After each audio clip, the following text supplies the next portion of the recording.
Chris Landry, segment 2 on a Monday. Chris, when you look, and this is just, I know we got a long way to go, but, I always reference Vegas because they seem to know a lot. It's always right. But when you look at way too early odds for next year, the 49ers sit at the top at 5-1, followed by the Chiefs, 7-1. The Bills, the Bengals, the Ravens. But let's just stop right there with the 49ers and the Chiefs, who obviously the Chiefs back-to-back Super Bowl wins now.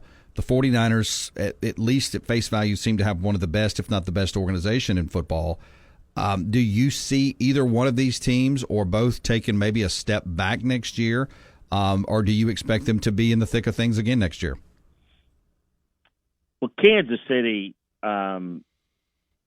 is because of Mahomes, and they'll likely keep the core together. I think the Niners have a really good roster. Now, let me remind folks that the key evaluator in that front office is left to be the general manager of Washington Commanders. It's not John Lynch. Kyle Shanahan makes the football decisions.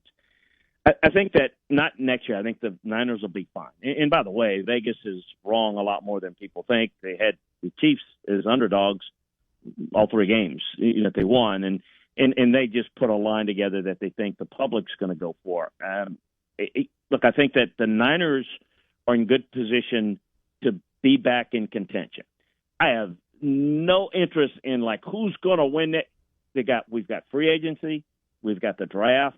We don't know what teams are going to look. We may know what some of these teams look like, but we don't know what some of the others may be able to do. That's going to determine a lot. But both of these teams have a chance to be really good.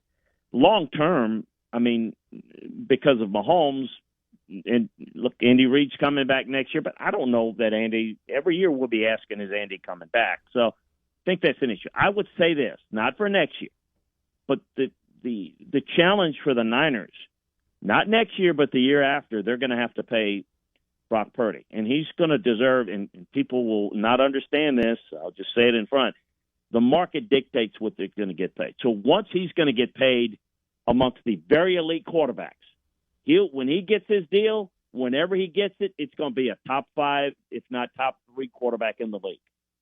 Well, think about, and I'm not comparing the 2 players, think about Dak Prescott and the Cowboys. And think about how you put it. Now all of a sudden, all the talent that they have around Purdy, they have Purdy on a rookie contract. So once they have, and what makes them really good is that they're well-rounded. The personnel, they've got a really good roster. Once they have to put all that money into Purdy, then they're going to have to hit on all their draft picks in order to stay at the same level. Much like, the Seahawks had a run when Russell Wilson was on a rookie contract. Once they had to pay him, it started to fall apart.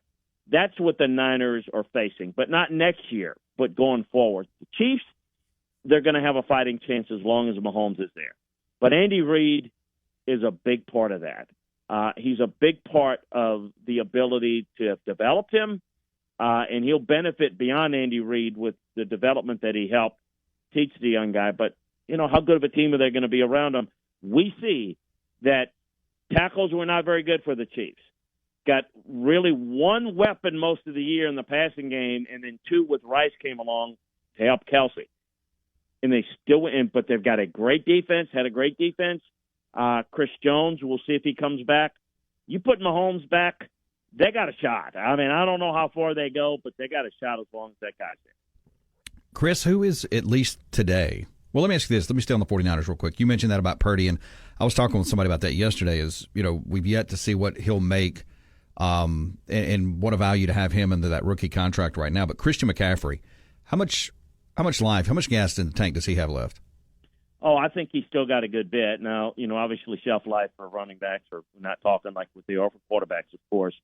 But he is maybe the most complete back in the league, I think, right now, because he runs with a great deal of power that people don't seem to think that he has.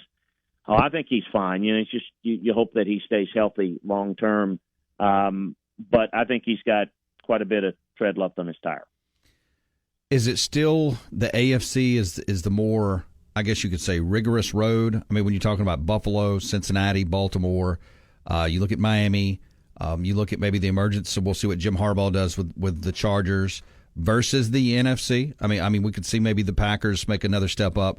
We'll see what happens with the Cowboys. Can the Lions maintain? But is the AFC still weighted, at least in your mind, the heaviest of the two leagues?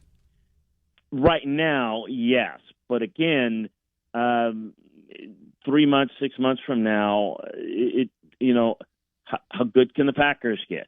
What will the Bears do? That's a pretty decent roster. There may be a year away from becoming a factor in that division with the Lions. We'll see what Seattle can do. And I mean, we've got some teams in the NFC that right now are not very good, but it's a league that you can get better pretty quickly, particularly if you find your quarterback. If you can find your C.J. Stroud, if you're an NFC team, all of a sudden you're pretty good. I mean, if you're Washington and you can find that guy, all of a sudden we're talking about in a year or two changing it. But yeah, I would say right now, Harbaugh, the Chargers make a lot of sense, but how good are they going to be this year? They're in major cap problem. So the roster that they have is going to be hard to keep together. So let's see how well they hit on the draft. We'll determine how good they can be.